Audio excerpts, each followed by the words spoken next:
Welcome back to my channel. তো আজকে হচ্ছে রামাদান স্পেশাল ব্লগ। তো আজকে প্রথমে আমি একদম ভোর সকালবেলা উঠে গেছি, কারণ যেহেতু ভোর সকালবেলা সেহরি খাইতে হইব। আর দেখো আকাশটাও অনেক সুন্দর ছিল। তো তারপরে এখানে আমি সেহরি করছি। তো সেহরি করার পরে নামাজ পড়া একদম আমি ঘুমায় গেছি। তারপরে সকালবেলা উঠা আমি যেহেতু প্রাইভেট ছিল, তাই আজকে রেডি হয়ে প্রাইভেটে চলে যেতেছি। তারপরে সারাদিন তেমন কিছু করা হয় নাই। তো তারপরে বিকালে ওইটা দেখো সূর্যটা একদম চোখে যায় লাগতেছিল। আমি এখানে শরবতের সব আইটেম ভিজায় রাখছি। চলো তোমাদের সাথে একটা জিনিস শেয়ার করা যাক। এটা হচ্ছে ইংলিশের টেক্সচুয়াল বই।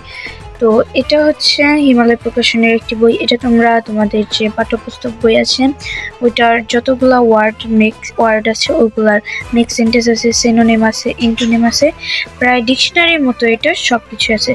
তো এটা তোমাদের দৈনন্দিন যে পাঠ্যপুস্তক বই আছে ওইটা পড়তে সাহায্য করবে। আর এই বইটা তোমরা আমার স্ক্রিনে দেওয়া হিমালয় প্রকাশনীর ফেসবুক পেজে পেয়ে যাইবা। তো এটা যে শুধু ক্লাস 8-এর এমন না, এটা তোমরা ক্লাস 6 থেকে পুরো 10 পর্যন্ত পেয়ে যাবা। তো কি করতেছো, এখনই এটা নিয়ে নাও এবং তোমাদের ইংলিশে পারদর্শী হয়ে যাও। তো বিকালের দিকে দেখো ঘরের কি অবস্থা ভাই। তারপরে আমি ঘরটাকে গুছায় ফেলছি সুন্দর মতো। তারপর আমার বোনের আমাদের সাথে এসে বলতেছে কি ওদের কিছু খাইতে ইচ্ছা করতেছে। তো আম্মু আজকে যেহেতু গোস্ত রান্না করছিল, তাই ওদেরকে আমি চাপটি বানাই দিতেছিলাম। তো চাপটিটা আমি না, আম্মু বানাইতেছিল, জাস্ট আমি ব্যাটারটা রেডি করে দিছিলাম।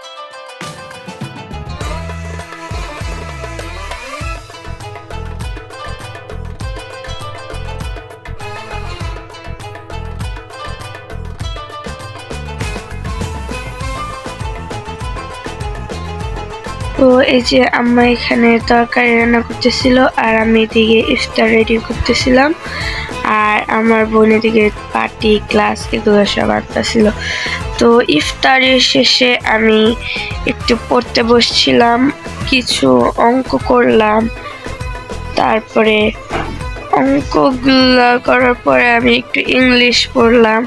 পড়ার পরে আমি যে বাকি সাবজেক্টগুলো আছে ওগুলো একটু একটু করে পড়া শেষ করতেছি। আমি এখানে দেখো কি সুন্দর করে মাছ ভাজতেছে। তো এখানে দেখো বনিদের জামা পরে কত খুশি। তো গরম লাগতেছিল দেখে আমি আর দাদু বারান্দায় বসেছিলাম। আর দেখো আমাদের গাছে কত সুন্দর ফুল, সেই ফুলগুলোর নাম জানি না, বাট ফুলগুলো সুন্দর আছে। আজকের ভিডিও তোমাদের কাছে কেমন লাগলো বলে যাবা। ভালো লাগলে একটা লাইক ও সাবস্ক্রাইব করে দিবা। তো আজকের মতো আলবিদা।